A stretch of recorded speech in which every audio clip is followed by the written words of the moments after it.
The last topic in analysis phase is hypothesis testing. This is one of the important topics in Six Sigma. What is hypothesis testing? But before we go into that, let's take a simple example. You are production in charge in a company where we are producing perfume bottles, and each bottle has 150 cc perfume in the bottle. And based on the history, we have found out that there is a 2 cc of standard deviation. So there is a variation in that.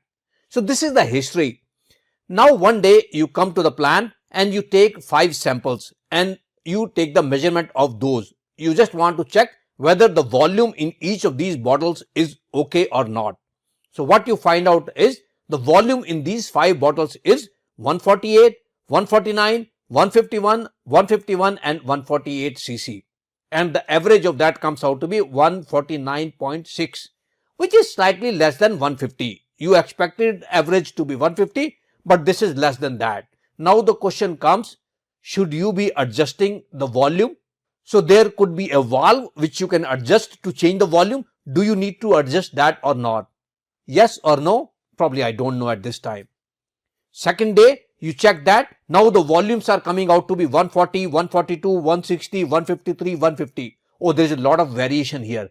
Now should I do something here or not? I don't know. This is where hypothesis testing will help you in identifying whether something has changed or not. In hypothesis testing, these are the steps you take. We will not be going into details of these. We will be just talking about some key aspects of hypothesis testing. But let's understand that when you do hypothesis testing, the first thing which you do is you state the alternate hypothesis. What is alternate hypothesis? We will talk about that.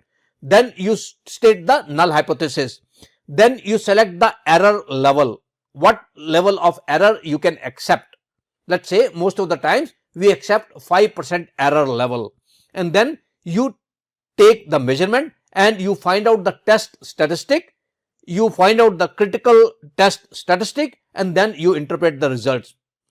These things look complicated. We are not going through each of these. What we are going to understand here is few key concepts, and those key concepts are what is alternate hypothesis, what is null hypothesis, and what's the error. So these 3 main aspects we will be learning in this section of hypothesis testing. Let's talk about alternate hypothesis. What's alternate hypothesis? So let's talk about null hypothesis and alternate hypothesis on this slide.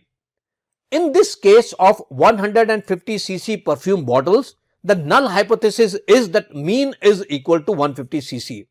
So null hypothesis is the assumption which is the normal thing, which is the existing situation. So your existing situation is that each bottle has 150 cc perfume in that bottle. That is your null hypothesis, which is the fact as of now.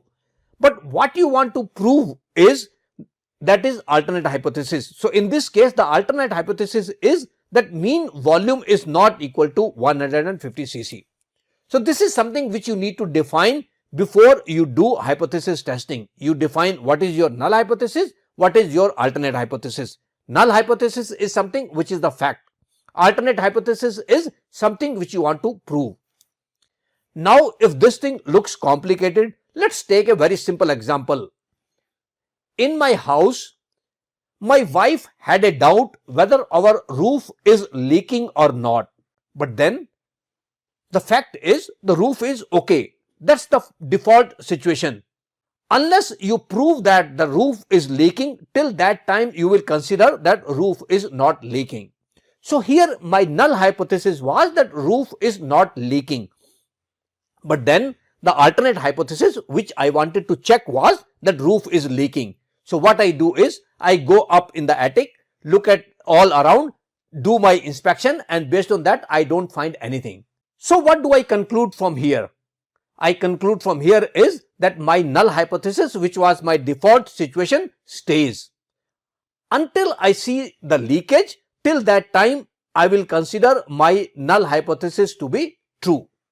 If during this inspection, if I could have seen some sign of leakage, then I would have concluded that my alternate hypothesis, which is that roof is leaking, is true. So that's how you put null hypothesis and alternate hypothesis. Null hypothesis is the existing fact. Alternate hypothesis is something which you want to check or prove.